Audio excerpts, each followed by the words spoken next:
Welcome to the Well Woman Show. Each episode is a transformational journey using mindfulness, feminism, leadership, and strategy to support you to thrive personally, generate wealth, and impact your community. And now, here's your host, feminist thought leader, London School of Economics grad, leadership consultant, and transformational coach, Giovanna Rossi. Hello, Well Women, and happy new decade. Happy 2020. If you're listening to this when this show publishes, it is the very first day of 2020, and I am bringing you a special show today. It's going to be a short show so that I can just get straight to the point. And I'm going to talk about resolutions, one of my favorite topics, because I don't like resolutions. Surprise, surprise. I know you've all been inundated probably with all kinds of messages in the media and on social media and from friends and family about reflecting on the past year or decade and setting goals for the new year and decade.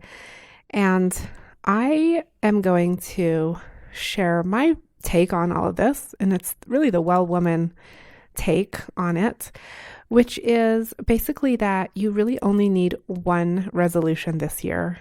And I wrote about this in an article that was just published in the newspaper a few days ago, leading up to the new year. And so I'm going to share it with you. It's really just about the one resolution you need and 3 ways to get started that don't require gym memberships, diet plans, or anything else that you have to buy. Hallelujah, right? So this all started because, actually, I have a long history with grappling with resolutions because I think it positions women to be coming from a place of lack and fear and wanting to, or being made to feel like we need to do things better, look better, all of the above. And so the way I have approached resolutions really for the past decade is that I really try through Well Woman Life to provide tools and facilitate women to live our lives the way we want to live them all year long, right? So that it doesn't come to the end of the year and we make a mad dash for all the things that we hate about ourselves or and that we want to change and become the new you and all of that stuff. That's all so not where I'm coming from. So where I'm coming from is to really stand in your power and in your self-love and really create a life that is full of joy and is more proactive rather than reactive. So I, about a week ago, was opening holiday cards that I got in the mail. And side note, we actually haven't done holiday cards in a couple of years now. And the kids were asking this year, why didn't we do a holiday card? So we might get back on that train next year. But as I was opening my holiday cards this year, I noticed something. I noticed all of these beautiful photos of families smiling and enjoying themselves. Some of the cards included little updates about the accomplishments of the year, words like happiness or season's greetings on them. And every time we opened a card, we, put, the kids really love to open the cards. So they would put them on the snowman card holder that we have. And, it's really beautiful. We love getting these cards. But there was something strange that I noticed this year, which was that every single card in which each family member's name was listed, so not cards from the Smiths or from the Garcias, it was the cards that listed each individual family member's name. The man's name always appeared first on the list. So, and then the woman's name came second.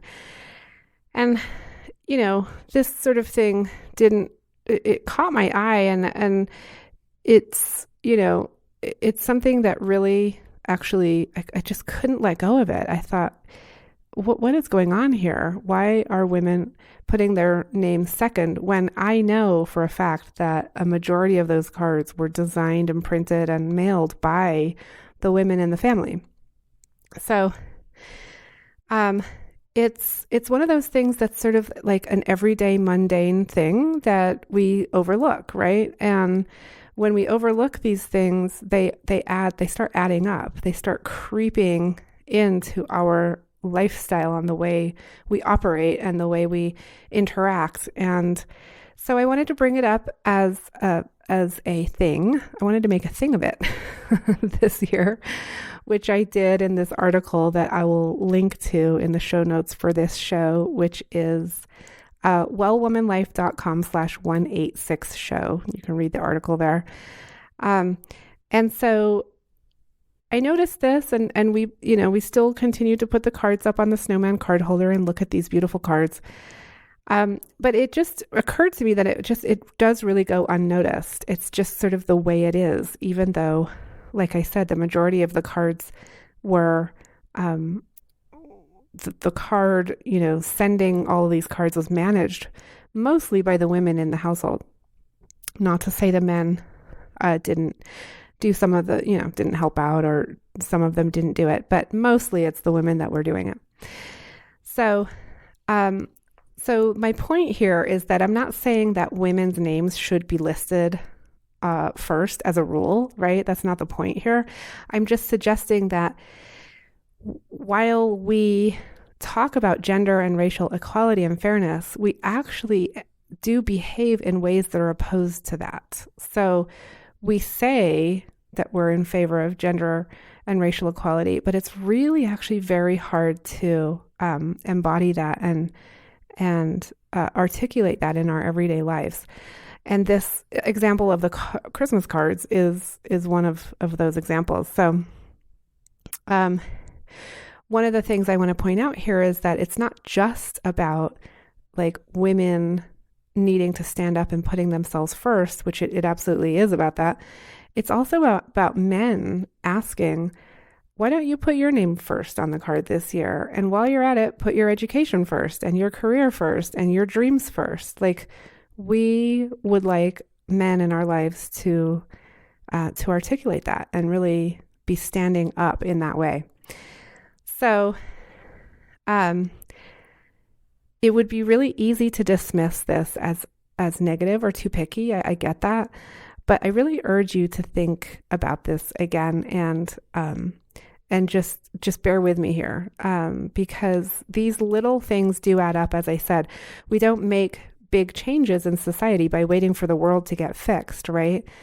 We can have these lofty goals and big dreams, but unless we do the nitty-gritty work, it's that they don't happen. So we do make big changes in the world by impacting outcomes at the individual, community, and systems levels. And those changes start with questioning cultural norms. And this is a lot of what I do actually in my professional work, which is public policy and coaching and leadership, which is like, how can we make an impact? How can we change those outcomes? We'll be right back. I'm so thankful for support from Natural Awakenings Magazine in New Mexico, a monthly green, healthy lifestyle publication, and for support from High Desert Yoga, promoting optimum physical health, clarity of mind, and spiritual inspiration for all.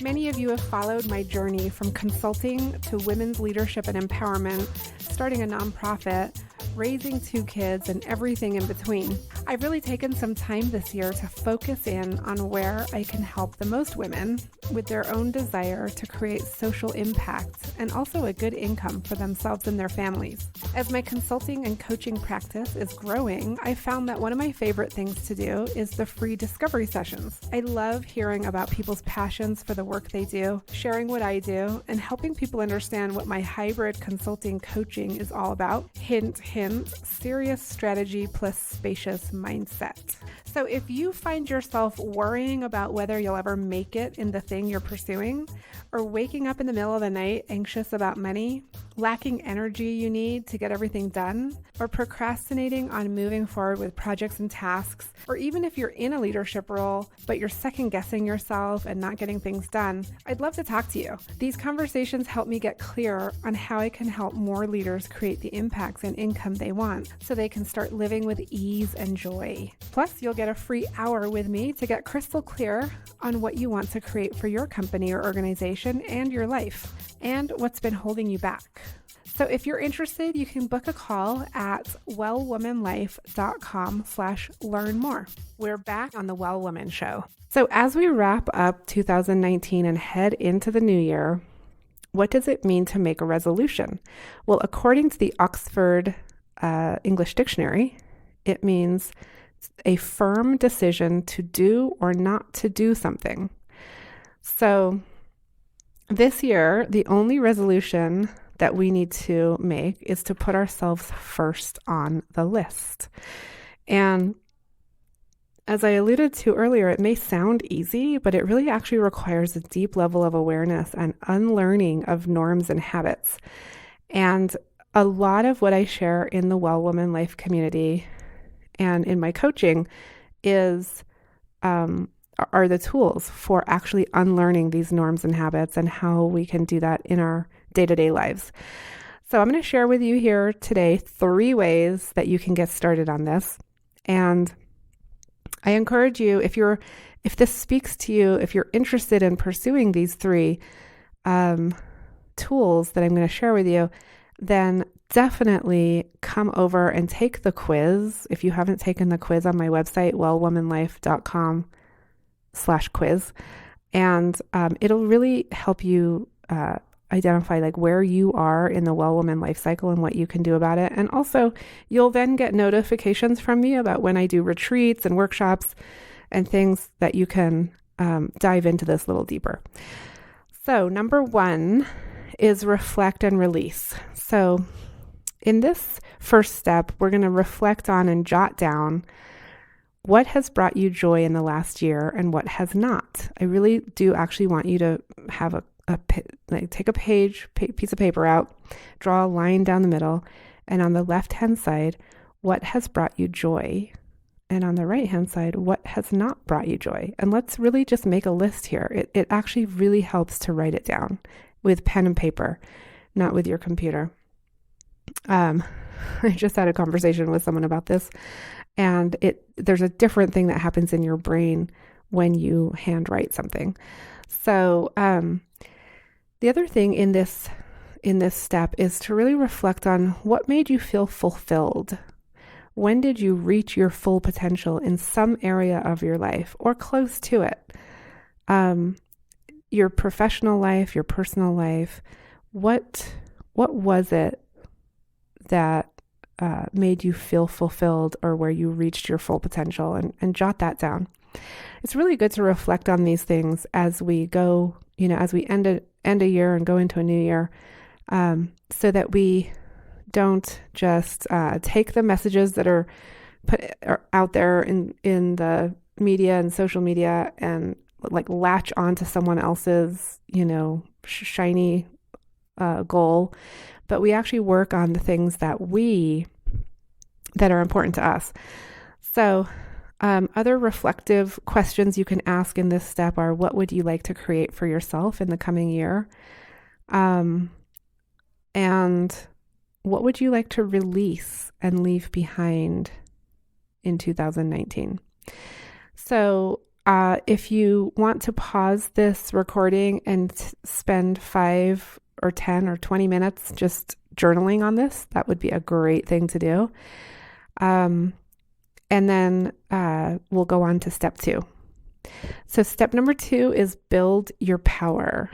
Now, we as women don't often use the word power in the sense of, the ability to affect change.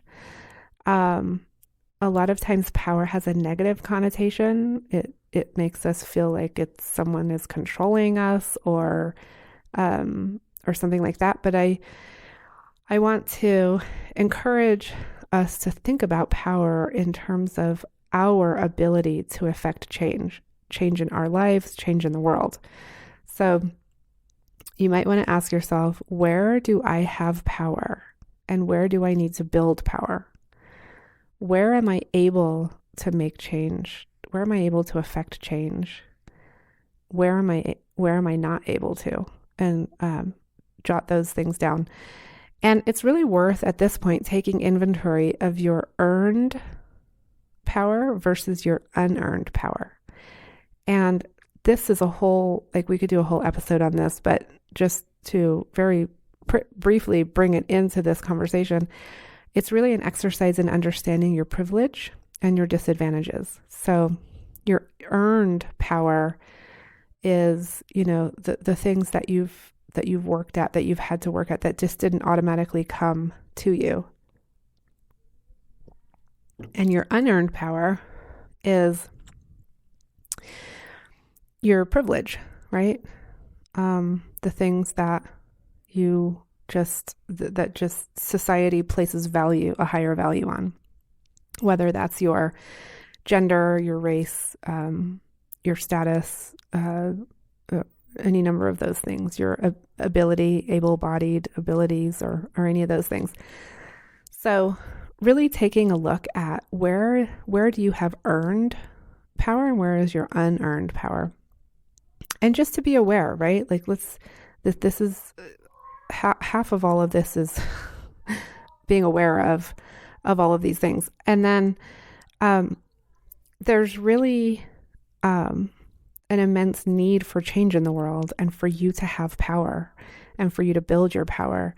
And you can contribute by critiquing the norms that have kept us, quote unquote, in our place or second on the list. So you not building your power is not helping the world. And so I want to support all women in the Well Woman community to build our power. And I'll go into this a lot more in like future workshops and retreats and things, but this is just a quick taster for right now. So that was step number 2. Step number 3 is be seen and heard. So here we are showing up, we're speaking up, we are telling our story, and we're not backing down, we're not shrinking, we're not trying to get smaller or be quiet or polite. We're being seen and heard. So in this step, I want you to create a list of your dreams. They can be a list of dreams for the year or for the decade. I'm taking a sip of tea. I want you to really think about, what are your dreams? And some of you will, you'll be able to really just brainstorm these and write them down, and they'll come to you very quickly. With others of us, depending on where we are, it's going to take a little bit more digging to actually even acknowledge that we have dreams, or to figure out what they are. And that's okay. It takes different amounts of time for different people, depending on where you are. And again, you can find out where you are in the Well Woman life cycle by going and doing that quiz. So definitely that is helpful. So the idea here is that we create our list of dreams, or you can call them goals too, dreams or goals. And then I want you to think about aligning your words and actions with those dreams. So you start showing up in your actions and your words as though you are living those dreams or goals. And so showing up, speaking up, being seen, being heard, being loud, being quiet, doing it privately or doing it publicly. I want you to book the trip, eat the ice cream, take the job, say no, say yes, and absolutely don't apologize for it. So that's step number 3. I want to hear from you to see how you're doing on these 3 steps. And you can go to wellwomanlife.com/186show for more on these links and these 3 steps. And just really enjoy this time. Most of you hopefully have a little bit of time off, or if you're still in the swing of things working, just try to take a little bit of time to really let this sink in and do these exercises. It will really help ground you and get you in the right mindset and place for moving forward with the new year. And I hope you enjoy this episode of the Well Woman Show. The only resolution you need this year is to put yourself first on the list. I'd love to hear from you about how you're doing with this. You can head over to the Facebook group we have on wellwomanlife.com/Facebook and join our group there. And Happy New Year. That's it for our show today. Remember, if you need support to live your Well Woman life, head over to wellwomanlife.com/Facebook to join our community. As a reminder, we are on NPR every week, so be sure to tune in at npr.org/podcasts and search for The Well Woman Show. If you enjoyed today's show, please take a moment and subscribe wherever you listen to podcasts and leave a review. This helps raise visibility, which is super helpful when it comes to producing the show every week. For feedback, comments, or just to let me know you were listening, find me on Facebook, Twitter, and Instagram at Well Woman Life. I'm Giovanna Rossi for The Well Woman Show. Until next time, have a super powerful week.